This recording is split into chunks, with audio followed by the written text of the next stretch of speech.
Assalomu alaykum hammaga. Men O'ng'arova Surayyo, Jizzax davlat pedagogika universiteti pedagogika, psixologiya va inklyuziv ta'lim fakulteti logopediya yo'nalishi 3-kurs bosqichi talabasiman.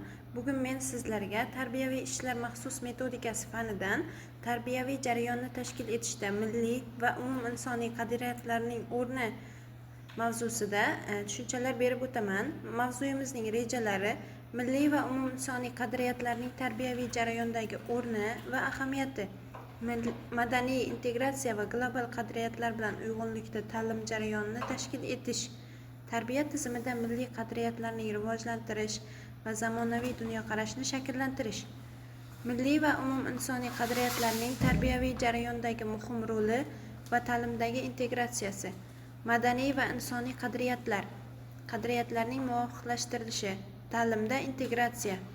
Madaniy va insoniy qadriyatlar bu milliy va umuminsoniy qadriyatlarni ta'lim jarayonida inson huquqlari, madaniyatlar aro muvofiqligi va insonlarning rivojlanishini ta'minlaydi, uyg'unligini oshiradi. Qadriyatlarning muvofiqlashtirilishida esa milliy va global qadriyatlarni uyg'unlashtirish, yoshlarni keng dunyoqarashga yo'naltirib, madaniy xilma-xilliklarni qadrlashga o'rgatadi. Ta'limda integratsiya esa ta'limda milliy va umuminsoniy qadriyatlarni integratsiya qilish, yoshlarning ijtimoiy faolligini rivojlantirish, dunyo bilan bog'lanishini ta'minlaydi. Milliy qadriyatlar va global umuminsoniy qadriyatlarni uyg'unlashuvi tarbiya jarayonida yondashuvlar turli xil bo'lishi mumkin. Madaniy uyg'unlik, o'zaro ta'sirlar, yondashuvlar integratsiyasi amaliy metodlar orqali olib boriladi. Madaniy uyg'unlik haqida to'xtalib o'tadigan bo'lsak, milliy va umuminsoniy qadriyatlarning uyg'unlashuvi madaniyatlararo muvofiqlikni ta'minlaydi, yoshlarni kengroq dunyoqarashga o'rgatadi va tinchlikni mustahkamlaydi. Yondashuvlar integratsiyasida tarbiya jarayonida milliy va global qadriyatlarni integratsiya qilish uchun pedagogik yondashuvlar ishlab chiqiladi. Bu esa yoshlarning dunyoqarashini kengaytiradi. O'zaro ta'sirlarini oladigan bo'lsak, milliy va umuminsoniy qadriyatlar o'zaro ta'sirda bo'lib, madaniyatlar aro muloqotni rivojlantiradi. Shuningdek, yoshlarning madaniyatlar aro muvofiqligini oshiradi. Amaliy metodlar, yangi pedagogik metodlar orqali milliy va global qadriyatlarni uyg'unlashtirish, yoshlarning vatandoshlik va insonparvarlik his-xatlarini rivojlantiradi. Tarbiyaviy jarayonda milliy qadriyatlarni rivojlantirish va zamonaviy dunyoqarashni shakllanish mexanizmlari to'rt xilda olib boriladi. Milliy qadriyatlarni ta'limda rivojlantirish birinchi navbatda olib boriladi. Milliy qadriyatlarni ta'lim jarayoniga kiritgan holda yoshlar ongini milliy ruhda shakllantirish, milliylikni saqlash va rivojlantirishga yordam beradi. Zamonaviy dunyoqarashni shakllantirish esa ikkinchi mexanizm hisoblanadi. Yoshlar uchun global muhitda zamonaviy dunyoqarashni rivojlantirish, xalqaro muhitda raqobatdosh bo'lish uchun madaniyat va bilimlarni kengaytirish muhim. Madaniy tarmoqlar va texnologiyalar, axborot texnologiyalari va madaniy tarmoqlar yordamida milliy qadriyatlarni yoshlar ongiga singdirish, ularning dunyoqarashini kengaytiradi.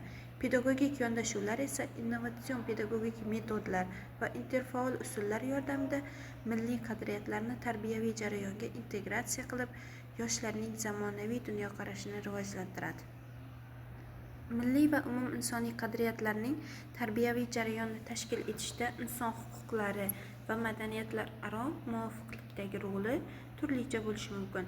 Bular inson huquqlari asosida o'rganish, milliy va global qadriyatlar, madaniy muvofiqlik uchun muhim, etika va madaniyatlar aro muvofiqlik kabilar bo'lishi mumkin.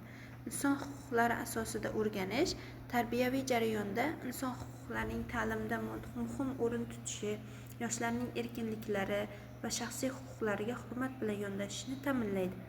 Milliy va global qadriyatlar esa umuminsoniy qadriyatlarni uyg'unlashtirish, yoshlar ongini kengaytirib, dunyoqarashni rivojlantiradi va milliy identifikatsiya mustahkamlanadi.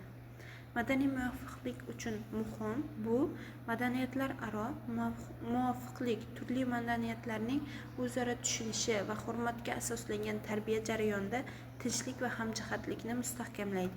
Etika va madaniyatlararo muvofiqlikda esa tarbiyada etika va madaniyatlararo muvofiqlik yoshlarning insoniylik sifatlarini oshiradi. Inson tushunishni, huquqlarga hurmat va madaniyatlararo tushunishni ham rivojlantirib beradi. Madaniy integratsiya jarayonida milliy va global qadriyatlarning o'zaro ta'siri. Milliy va global qadriyatlarning o'zaro bog'liqligini biz milliy va umuminsoniy qadriyatlar, madaniyatlararo muloqot va tushunishni rivojlantirishda ko'rishimiz mumkin. Bu esa madaniy integratsiya jarayonida muhim rol o'ynaydi. Qadriyatlarning muvofiqlashtirilishi esa milliy va global qadriyatlarning uyg'unlashganligi, ya'ni yangi avlodda insonparvarlik, erkinlik va tenglik kabi qadriyatlarni shakllantirishda muhim ahamiyat kasb etadi. Madaniy ta'sirlar va o'zaro ta'sir. Madaniy integratsiya jarayonida milliy va global qadriyatlar bir-birini to'ldiradi, yangi madaniy tafakkur va kengroq dunyoqarashni rivojlantirib beradi. Umuminsoniy qadriyatlar bilan milliy qadriyatlarni uyg'unlashtirishda pedagogik yondashuvlarni olib borishimiz madaniy yondashuv bilan interaktiv metodlar, keng qamrovli dasturlar bilan olib boriladi. Madaniy yondashuvlar esa umuminsoniy qadriyatlarni milliy qadriyatlar bilan uyg'unlashtirish uchun pedagoglar madaniyatlararo dialog va tushunishni rivojlantirishga e'tibor qaratadilar. Bu dunyoqarash yoshlar ongini kengaytiradi va tolerantlikni rivojlantiradi. Interaktiv metodlarda esa ta'lim jarayonida interaktiv va muhokama asosidagi usullar milliy va global qadriyatlarni integratsiyalashda muhim. Bu yoshlarning fikrlash va muammo yechish qobiliyatini mustahkamlaydi. Keng qamrovli dasturlar, ta'lim dasturlarida madaniyatlararo muvofiqlik va umuminsoniy qadriyatlarni hisobga olgan holda yoshlarni zamonaviy dunyo talablariga moslashtirish imkonini beradi. Ta'lim muassasalarida madaniy xilma-xillikni hisobga olgan holda ta'lim dasturlarini shakllantirish, bu madaniy xilma-xillikni hisobga olish, keng qamrovli yondashuvlar, yangi pedagogik metodlar orqali amalga oshiriladi. Global qadriyatlarning va milliy an'analarning uyg'unlashtirishning amaliy metodlarida biz xalqaro qadriyatlar bilan integratsiyani, pedagogik yondashuvlarni, texnologiyalardan foydalanish, madaniy tadbirlar o'tkazish orqali ko'rishimiz mumkin bo'ladi. Xalqaro qadriyatlarda milliy va global qadriyatlarni uyg'unlashtirish uchun madaniy va ta'lim dasturlarida xalqaro standartlar, amaliy loyihalar va xalqaro hamkorlikni rivojlantirish uchun muhim. Pedagogik yondashuvlarda esa tarbiyaviy jarayonda xalqaro va milliy qadriyatlarni rivojlantirish uchun innovatsion pedagogik metodlar, interfaol dasturlar va madaniyatlararo muhokamalar qo'llaniladi. Texnologiyadan foydalanishda zamonaviy texnologiyalar va onlayn platformalar yordamida global va milliy qadriyatlarning keng ommaga yetkazilishi, xalqaro tajribalarni o'rganish imkoniyatini yaratadi. Madaniy tadbirlar, madaniy ta'lim, madaniy va ta'limiy tadbirlar, forumlar va xalqaro konferensiyalar orqali yoshlar orasida milliy va umuminsoniy qadriyatlarning muhimligi ta'kidlanadi va ularni kengroq targ'ib qilish mumkin bo'ladi. Madaniy integratsiya va global qadriyatlarning zamonaviy jarayondagi o'rnini rivojlantirish. Madaniy integratsiya qadriyatlarning rivojlanishi yana pedagogik yondashuvlar orqali amalga oshiriladi. Milliy qadriyatlarning zamonaviy tarbiya tizimidagi o'rnini rivojlantirish milliy qadriyatlarning asosiy ahamiyatida, zamonaviy ta'limda integratsiya qilishda, yoshlar bilan ishlashdagi yondashuvlar orqali rivojlantirib boriladi. Zamonaviy dunyoqarashni shakllantirishda milliy va umuminsoniy qadriyatlarning muhimligi bu madaniy boylik, axborot texnologiyalari va davlat va jamiyat yondashuvi orqali olib boriladi. Axborot texnologiyalarida zamonaviy texnologiyalar va global kommunikatsiyalar milliy qadriyatlarni xabardor qilish va tarqatishda muhim rol o'ynaydi. Yoshlarni ochiq fikrlashga o'rgatadi. Davlat va jamiyat yondashuvida esa milliy va umuminsoniy qadriyatlarni rivojlantirish davlat va jamiyat hamkorligida muhim. Bu esa yoshlarning identitetini mustahkamlashga xizmat qiladi. Milliy qadriyatlarni rivojlantirish va global qadriyatlar bilan muvofiqlashtirish usullarini aytib o'tadigan bo'lsak, madaniy qadriyatlarni mustahkamlash orqali madaniy dialog va hamkorlik, innovatsion yondashuvlar orqali olib boriladi. Innovatsion yondashuvlarda zamonaviy texnologiyalar va pedagogik metodlar yordamida milliy va global qadriyatlarni muvofiqlashtirishda innovatsion yondashuvlar keng qo'llanilmoqda. Bular yoshlarga global jamiyatni shakllantirishda yoshlarni tarbiyalab beradi. Tarbiya jarayonida milliy qadriyatlar va dunyo madaniyatini uyg'unlashtirish jarayoni madaniy bo'yash, ya'ni milliy qadriyatlar va dunyo madaniyatini uyg'unlashtirish jarayonida ular orasidagi farqlarni tushunib, hurmat bilan yondashish muhim. Bu orqali yoshlar global miqyosda madaniyatlarni qabul qilishga o'rgatiladi. Tarbiyaviy yondashuvlar zamonaviy ta'limda madaniy boyliklarni o'rgatishda, intellektual muloqot va dialog texnikalarida muhim rol o'ynaydi. Bu yoshlarni madaniyatlar aro muvofiqligini rivojlantiradi. Qadriyatlarni integratsiya qilishda milliy va dunyo madaniyatlarini birlashtirish uchun pedagoglar madaniy integratsiya metodlarini qo'llashadi. Bu jarayon yoshlarning kengroq dunyoqarashini shakllantirishga yordam beradi.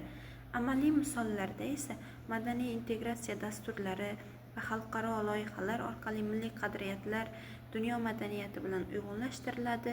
Bu esa yoshlarning keng qamrovli dunyoqarashini oshiradi. Tarbiya tizimida milliy qadriyatlarni yuksaltirish va yoshlar ongini kengaytirish, milliy qadriyatlarni rivojlantirish, yoshlar ongini kengaytirish, madaniy merosni saqlash uchun yordam beradi.